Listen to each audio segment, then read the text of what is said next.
Mes chers amis, alors une question qui est extrêmement difficile à comprendre, mais que j'aimerais vous poser ce soir.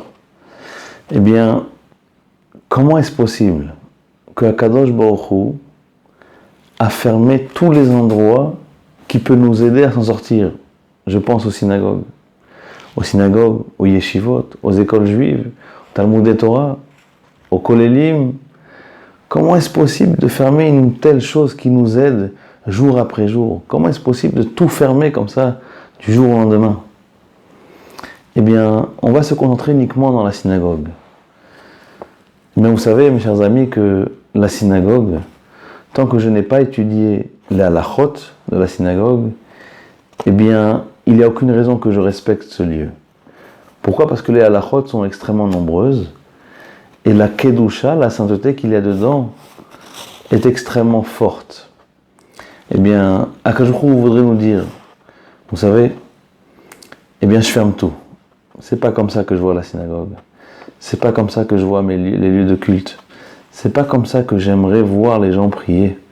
C'est pas comme ça que j'aimerais voir les gens se disputer dans la synagogue, à tel point que ça peut faire des émeutes ou faire des disputes de Shalom Bayit. Une synagogue, c'est pas ça. Alors, de la même manière qu'un patron, lorsqu'il ouvre une agence ou un magasin, il voit que ça marche pas, mais vous fermez. Tant qu'on n'a pas compris comment ça marche, il faut fermer. Comme ça, la prochaine fois, lorsqu'on ouvrira, on ne tombera pas encore une autre fois. Les halachot d'une synagogue, ce ne sont pas des halachot à négliger. Alors évidemment, quelqu'un qui n'a pas appris, il ne peut pas savoir qu'il ne faut pas embrasser dans une synagogue, qu'il ne faut pas croiser les jambes dans une synagogue, qu'il ne faut pas faire X, Y, Z. Ce sont des halachot qu'on va essayer d'expliquer en très bref pour qu'on puisse vraiment comprendre c'est quoi la kedusha d'une synagogue. Et que là-bas, c'est le Mikdash Me'at. Et vous savez, c'est pas un hasard. Aujourd'hui, nous sommes Motsae, Parashat Vayikra.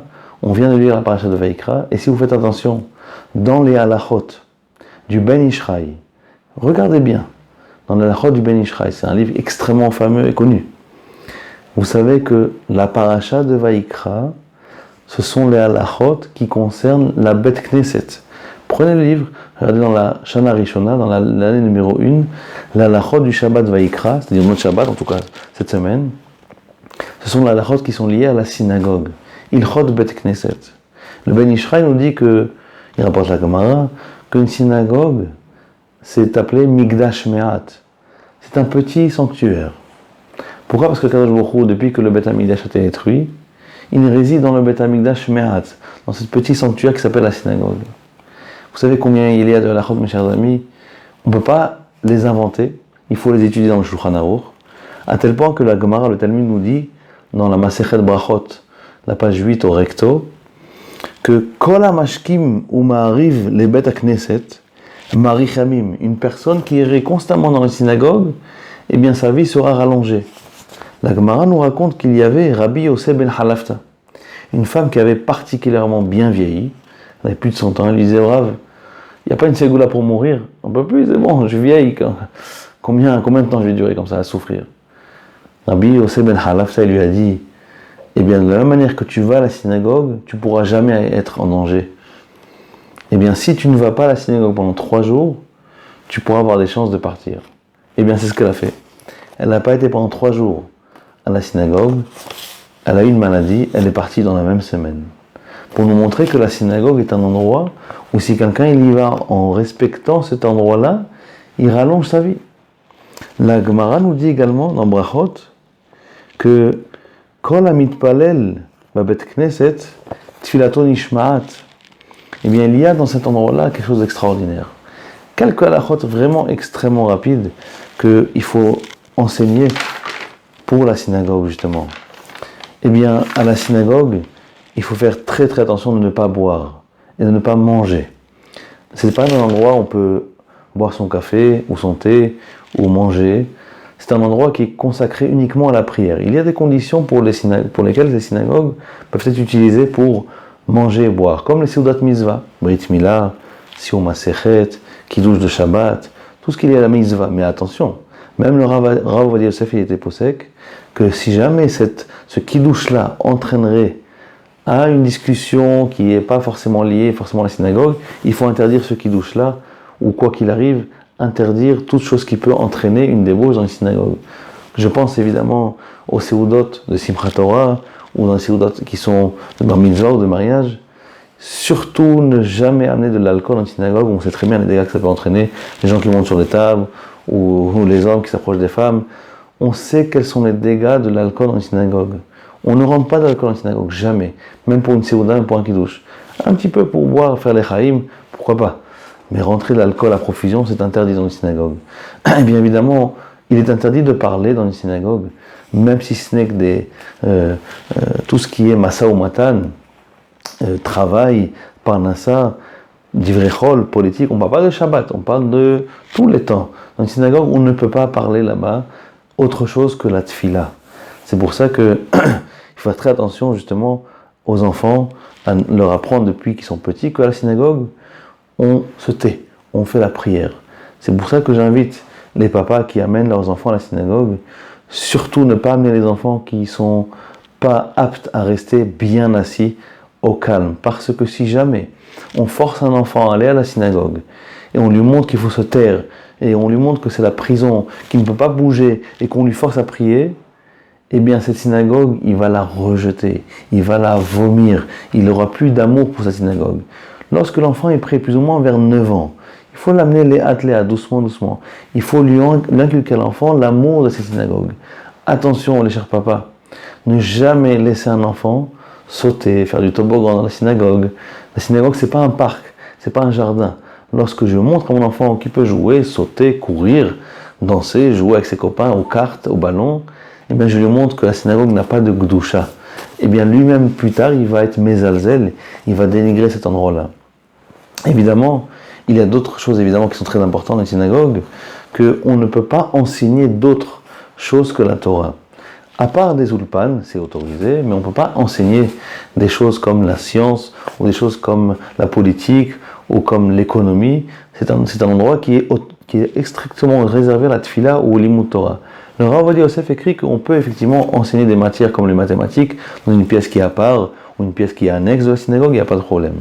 Concernant fumer dans une synagogue, eh bien, c'est pas forcément un sujet qui est forcément agréable à aborder, mais il faut effectivement rapporter la halacha. Au niveau de fumer, le Rav Ovadia Posek dans le Alichot Olam, donc c'est son livre de halacha, il n'enseigne que les Talmidei Chachamim, qui sont toute la journée à la synagogue en train d'étudier, et que c'est très dur pour eux de rester quelques heures sans fumer. Eh bien Rav Ovadia Yosef permet à ces gens-là de fumer, parce que c'est dur pour eux de rester étudier sans fumer, une journée entière. Pourquoi ? Parce qu'ils considèrent que la cigarette, c'est exactement comme manger ou boire, c'est un besoin du corps. C'est pour ça qu'on a autorisé à Yom Tov de fumer. Pourquoi ? Parce que c'est ce qu'on appelle Ochel Nefesh. Eh bien, juste sachez que le Rabbi Chaim Palaji, et évidemment beaucoup de poskim ont interdit le fait de fumer dans une synagogue. Eh bien, tout simplement parce que le Kaf HaChaim également a sourd la Hachem, parce que c'est pas kavod pour l'endroit. Est-ce que vous verrez entrer chez votre patron, ou chez le grand directeur général, ou chez un premier ministre, avec votre cigarette comme ça, c'est pas respectueux. Eh bien, même si aujourd'hui la loi interdit dans les lieux publics la cigarette, quoi qu'il arrive, même une personne qui est seule dans une synagogue, il ne pourra pas forcément fumer, c'est pas si autorisé que ça.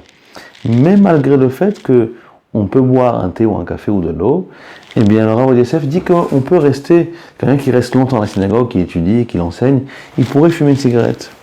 Mais attention, c'est soumis à une réserve particulière. Concernant la cigarette, le Rav Ovadia Yosef écrit dans le Sefer Alichot Olam que c'est quelque chose qui n'est pas forcément autorisé aujourd'hui parce que tous les docteurs du monde entier ont prouvé que c'est un danger pour la santé. Eh bien, le Rav Ovadia Yosef écrit Lachen haya hamakom le'esor et ha'ishun al piadin. Al piadin, normalement, d'après la lacha, on aurait pu interdire la cigarette. Pourquoi ? Parce que c'est marqué dans la Torah Venishmartem me'od anafshotechem. On doit se préserver. La Torah veut qu'on vit. La Torah ne veut pas qu'on s'enfonce la santé, qu'on meure. C'est pour ça que le Rambam dit dans les Ilchot Deot qu'une personne qui est malade ou qui n'est pas en bonne santé, il ne pourra pas connaître Hachem. Quelqu'un qui a des problèmes dans les poumons, de respiration, ou de diabète, ou toutes sortes de problèmes de santé comme ça, eh bien, il ne pourra jamais connaître Hachem comme il se doit. C'est pour ça que quelqu'un qui est habitué à fumer, le Rav Ovadia Yosef lui dira qu'il faudra qu'il commence à arrêter petit à petit, jusqu'à qu'il arrête complètement de fumer. Mais fumer dans une synagogue, c'est quoi qu'il arrive, interdit ou alors autorisé dans certains cas, comme on vient d'invoquer. Évidemment, d'autres choses, évidemment, on ne peut pas croiser les gens dans une synagogue, on ne peut pas parler, évidemment, on ne peut pas parler d'argent, évidemment, c'est très très grave. Le Zohar dit que quelqu'un qui parle à la synagogue, qui ne respecte pas ce lieu-là, eh bien, il ne pourra pas finir son année. C'est extrêmement, extrêmement difficile ce qu'il dit le Zohar, mais c'est la réalité. C'est pour ça que aujourd'hui, les synagogues, évidemment, doivent être respectées, c'est-à-dire que l'endroit qui est saint doit être extrêmement... C'est comme une peur comme ça, que lorsqu'on rentre, comme une peur. Une peur je sais pas, quand il y a peur de la police, de l'armée, d'un brigand. C'est exactement la peur qu'il faut avoir, qu'il faut rentrer dans la synagogue. Évidemment, il y a également une chose qui est très importante. La synagogue ne doit pas être un lieu de raccourci. C'est-à-dire que s'il y a 2 portes et que tu dois aller au premier étage, il ne faut pas emprunter la synagogue pour raccourci. Pourquoi ? Parce que c'est un zilzoul. On dénigre la synagogue. Autre halakha extrêmement importante. Prenons l'exemple en période d'été, où il fait très chaud. C'est interdit de rentrer dans une synagogue pour se dire « Ah, j'ai profité du masgan. Ah, là c'est bon, là il fait frais. » C'est interdit de faire ça d'après l'halakha. Une synagogue, c'est pas un lieu de climatisation. Évidemment, si je veux étudier là-bas, m'asseoir, faire télim, et que je profite en second temps du masgan, tant mieux, pourquoi pas. Mais rentrer et dire non, il fait trop chaud dehors, là je suis bien au masgan, c'est interdit d'après la halakha. C'est manquer de respect à la synagogue. Ou à l'inverse, s'il pleut, et la personne dit non, je me réfugie à la synagogue tranquillement, c'est interdit par la halakha. Pourquoi ? Parce qu'une synagogue n'est pas ni en période d'été un lieu où il fait frais, ou ni en période d'hiver un lieu où il fait chaud. Si jamais quelqu'un veut s'asseoir, lire, étudier, pourquoi pas ? Mais il profite d'une manière seconde, c'est-à-dire qu'il vient pour étudier. Autre chose très importante qu'il faut bien savoir, si jamais vous avez oublié votre talit, votre téphiline, ou vous voulez appeler votre ami qui est à la synagogue, vous êtes sorti déjà, c'est interdit de rentrer à la synagogue ou d'aller chercher un objet, et stam de passer comme ça et de revenir. C'est interdit. La halakha nous dit qu'il faut aller s'asseoir sur la chaise, dire un pérek de Teilim, dire un pasuk de Torah, et ensuite se lever et appeler son ami, ou se lever et aller chercher son objet qu'on a oublié. Et là ensuite on pourra ressortir de la synagogue, mais on ne pourra pas rentrer comme ça et sortir comme ça. C'est impossible, c'est interdit par la halakha. Toutes ces choses-là sont extrêmement importantes. Évidemment, là peut-être que ça va un petit peu choquer, peut-être les gens qui n'ont pas l'habitude. D'après la halakha, le Ben Ishraï et tous les poskim, évidemment, je cite le Rav Ovadia Yosef.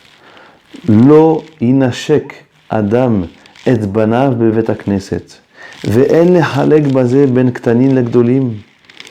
Il est interdit d'embrasser son fils, sa fille, ou d'embrasser tout court dans une synagogue. Que ce soit pour les grands, les petits, il n'y a aucune différence entre un grand et un petit. Il est interdit d'embrasser qui que ce soit dans une synagogue. Vechen lo inashek et panav shel aviv ol pnei rabo. Même son rab, il ne faut pas l'embrasser. Même son père, on ne peut pas l'embrasser dans une synagogue.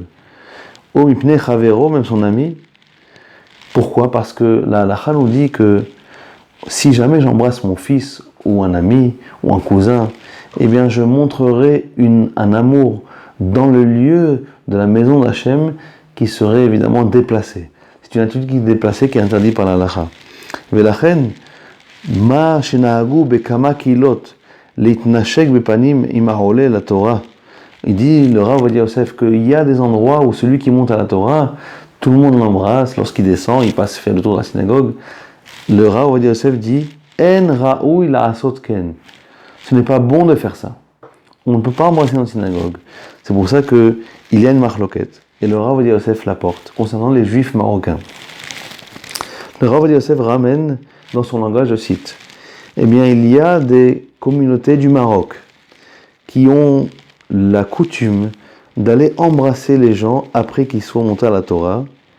En minhag ze nachon. Ce n'est pas un bon minhag. Pourquoi ?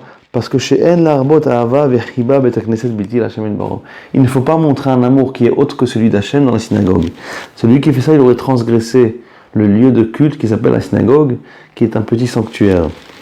Eh bien, le Rav Mashash, Rabbi Shalom Mashash, il a écrit dans le Shoot Shemesh Umagen, le premier Chalek, il a dit c'est un minhag qu'il faut laisser. C'est pour ça que les Marocains, seulement les Marocains de toutes les communautés, peuvent peut-être s'appuyer sur le Rav Mashash, qui dit que bon, c'est un minhag qu'on peut laisser parce que c'est le kavod des parents, et que respecter ses parents, c'est un kavod de la Torah, c'est une mitzvah de la Torah, et respecter le rabbin, et respecter son prochain. Bon, ça c'est pour le Rav Mashash. Mais le Rav Ovadia Yosef, évidemment, est cholek, et il dit également, Vekatav, il a dit qu'il y a des communautés à Casablanca, ou dans des villes du Maroc, de embrasser. Eh bien, ça c'est un minhag qui est rat. Il dit le Rav Ovadia Yosef, c'est un minhag qui est mauvais. La reine Rabotai, on a ramené quelques petites halachot vraiment très bref, des halachot de la synagogue. Si jamais on n'a pas utilisé ces halachot, comment vous voulez qu'on respecte ce lieu-là? Et si jamais le monde entier ne respecte pas ce lieu-là, qui est un lieu qui est saint, eh bien il faut le fermer. Il faut étudier les halachot de Beth Knesset. Évidemment, c'est très grave, et je vais vous raconter une anecdote pour finir. On m'a invité à Natania pour faire un Shabbat de séminaire, etc., de shiurim. Et j'étais dans un autre minyan, à Mincha, pour vraiment me reposer un petit peu. Et j'étais au minyan de l'hôtel, au minyan public de l'hôtel, pas au minyan des gens qui venaient faire les shiurim. Et bien voilà que j'arrive à la synagogue, et je m'assois au fond, et voilà que pendant la lecture de la Torah, il y avait un couple de personnes qui n'arrêtaient pas de parler. C'était pas forcément agréable. Parler. La Torah elle est sortie, le Sefer Torah ouvert, et on parle. Moi, j'ai rien dit pour l'instant, je me suis dit qu'on pouvait encore leur donner une chance de se calmer. Une personne qui était à côté de moi, au fond, il dit « Chut !» Et bien là, sans exagérer, la personne en pleine lecture de la Torah se lève et vient pour frapper la personne. Qui tu es pour me dire « chut » ? Qui tu es pour me dire quoi faire ? Qui tu es ? Tu n'es pas ni mon père, ni mon patron. Tais-toi. Et heureusement qu'il y avait une personne au milieu pour les arrêter. Et bien, j'ai dit devant toute la synagogue, aussi bien qu'aux femmes qu'aux hommes, qu'il ne faut surtout pas rester dans cette synagogue, parce que la shrina est partie. Vous pouvez prier seul dans le lobby, seul dans le couloir, mais surtout pas rester ici parce que la shrina est partie. Lorsque dans une synagogue, il y a des machloquettes, il y a des disputes parce que tu as pris ma chaise, tu as pris mon talit, tu as vendu le truc, et tu as acheté la mitzvah, tu m'as pas donné la alia, le maftir, et donc tu m'as pas fait monter aftar, regarde lui, tu l'as fait monter, moi tu m'as pas fait monter, et la sina et la machloquette, et bien quand le il dit, bon c'est bon, là on ferme tout. On ferme la synagogue. Si dans mon lieu, qui est le sanctuaire, eh bien, même là-bas, on ne comprend pas qu'il faut respecter cet endroit-là et arrêter les disputes, eh bien, il faut fermer. Mais mes chers amis, c'était une occasion pour moi de faire partager que à la synagogue, il faut apprendre à la chôte de la synagogue, demander à son Rav, ouvrir le Shulchan Aruch, ouvrir le Ben Ishraï par la Vayikra, et justement, quand on aura appris les vraies règles de la synagogue, Hachem, il ouvrira la synagogue. Hachem Bekarov. Amen. עם ישראל, לא לפחד, השם אלוקיך הולך איתך. עם ישראל, לא מפחד, השם אלוקינו השם אחד.